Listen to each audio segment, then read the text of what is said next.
big forehead is getting work done today. It's actually about a month it took to get to this point. Isn't that right, Morgan? Breaking down in Wisconsin, having it towed back down here. The injector O-ring, or it's out. The injector cup in cylinder 3 let go, and it was starting to pressurize the cooling system with fuel.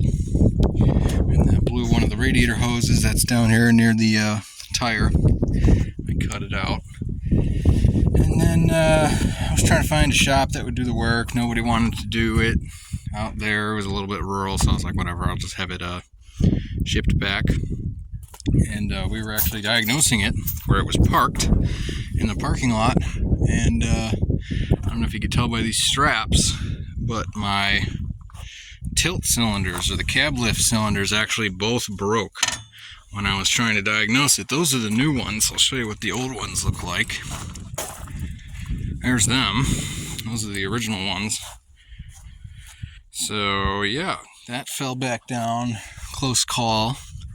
So I had to get 2 new ones of these. I'm waiting on some fittings. And I couldn't source the tool to do the press-in and machined cups, because that is a Detroit part. So I just got a new head. Or a remanufactured head. Yeah, this stuff is just taken off. I just wiped the underside of the head with this red rag, and it got fuzzies everywhere. Always use microfiber. So we're cleaning it off with a microfiber.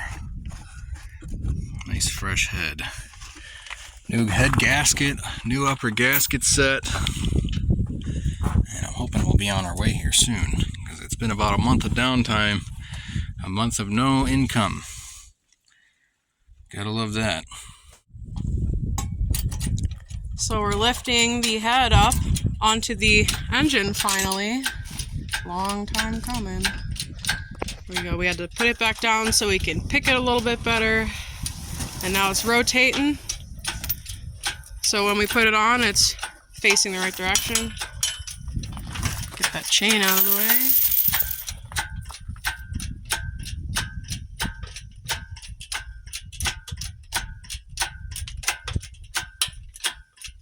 That chain through here. This truck's gonna have a breath of fresh air. Breath of fresh air. Not yet.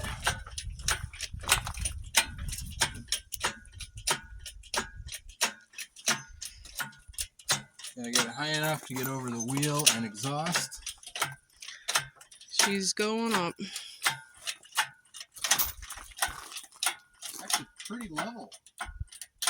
When we took the other one off, it was a lot more tilted. Yeah. The part about what we're doing, though, is getting it across the gravel and grass. Yeah. That's terrible.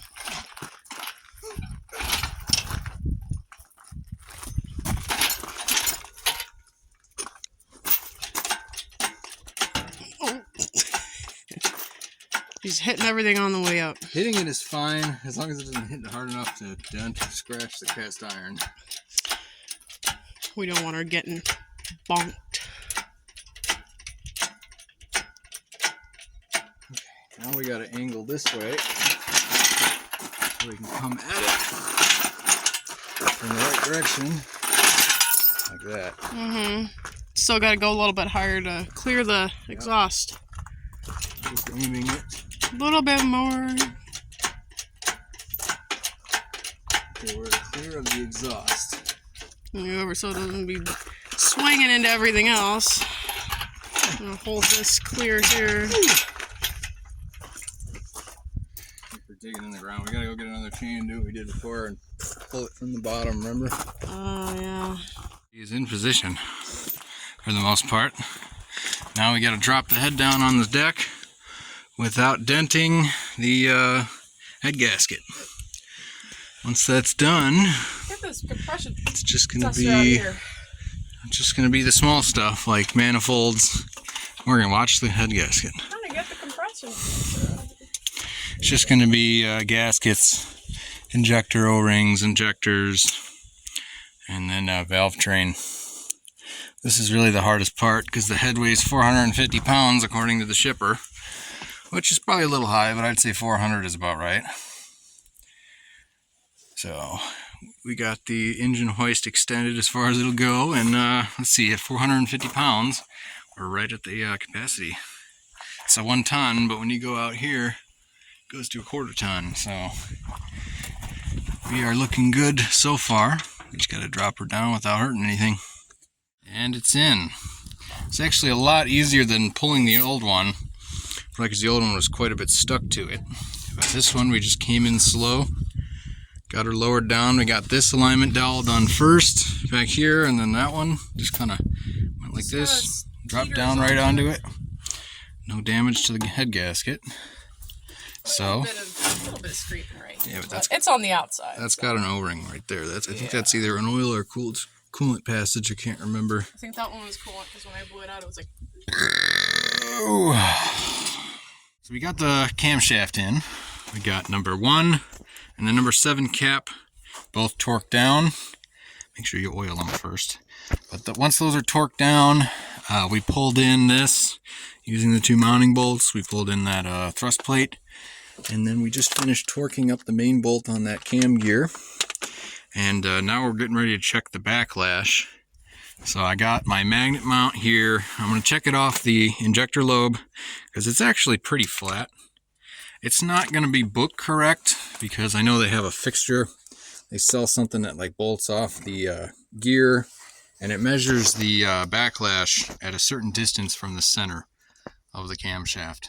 So you're not going to get perfect on from the book measurements this method, but basically what you're checking for is that you do have some backlash, because if you have no backlash, your height here is causing the 2 gears to bind. It's going to cause the cam gear to bind with the adjustable idler. So if you have some backlash, you're good. Now you want to make sure you don't have too much backlash. I think the book says maximum of like, what is it, 10 thousandths, I want to say. I can't remember. So, but like I said, this is not going to be book accurate in terms of numbers, but you can kind of tell. If it's got so much clearance, you can do it with your hand like this, and it just clacks around. It's definitely too much, but when it's got all the bearing caps on there like that, I usually just take a breaker bar like this, and then I'll put that on that main gear, and then just shake it back and forth. I don't know if you can see that. According to this dial indicator, it's about 1/1000th at that distance from center. And that's pretty good. That's about where I like to keep it. So that looks good to me. Next, we're going to bring the rocker arms up here. Those have to go in a certain way. Just stick my magnet mount down here. Those have to go in a certain way. They can't be flipped. The back one has to go on the back, and the front has to go on the front, and that has to do with oil that flows up through these studs here. So just make sure you got them in the right way. I can't remember off the top of my head, but the manual does tell you if you get them mixed up how to tell which one is different. I want to say there's a pilot hole on this side, or a marking that says Detroit Diesel on the outer back and the front. So that's the next thing, and then manifolds. And then I got to run the overhead, so I got to check valve clearance and set the injector height. And then from there, it's just the old button-up routine. Morgan, what are you doing over there? Just shaving off the old grease. Don't shave the 5th wheel. She's fine. No, she's not. She's horrendous right now. Everything is officially back in the engine.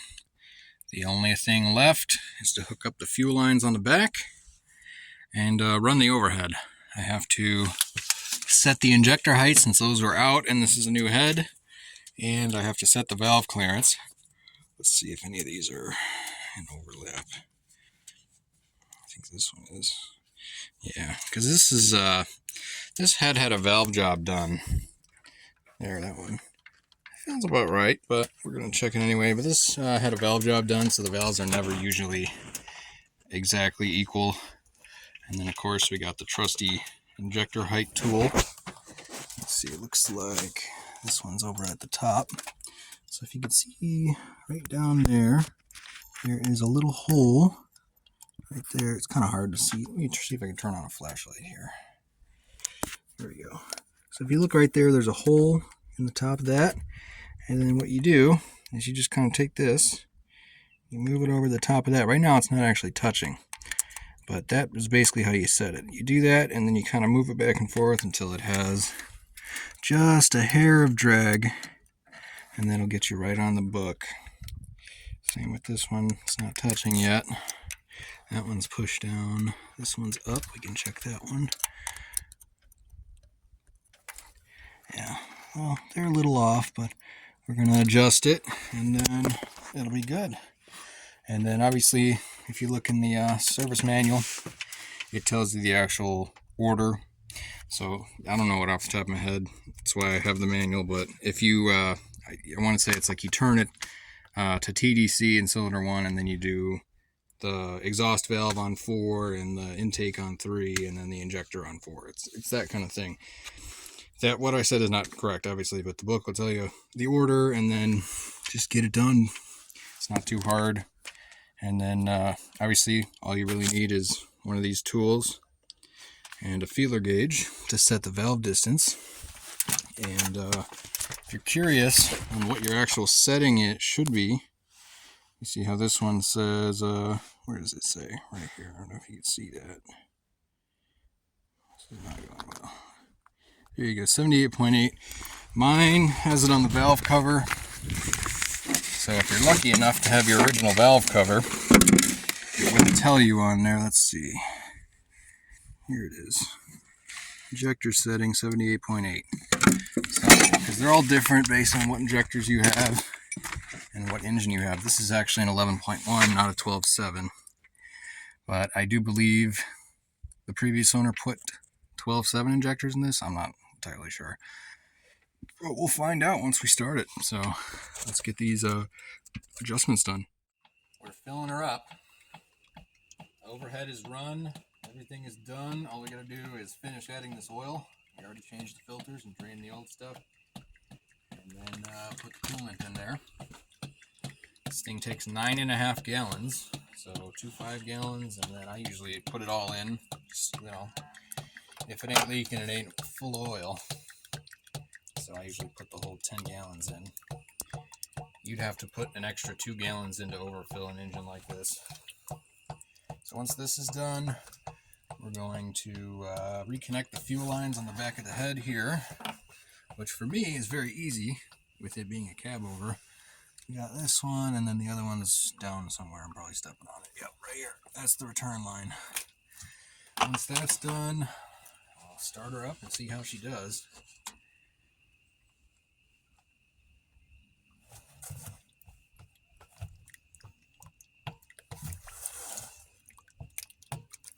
Another good idea of filling from here is that you can pre-lube all the rollers on the cam. Plus, on a cab over, look over there, Morgan. See that tube with the T-handle on it? That's where you're supposed to fill it. And when you got the cab up, it's pretty hard to do, so I just do it with the valve cover off. It's good because when you do your oil change, it's a good idea to look at your cam journals or your cam rollers and everything. Make sure everything's not about to explode. So 2 birds with 1 stone type thing. And she's running.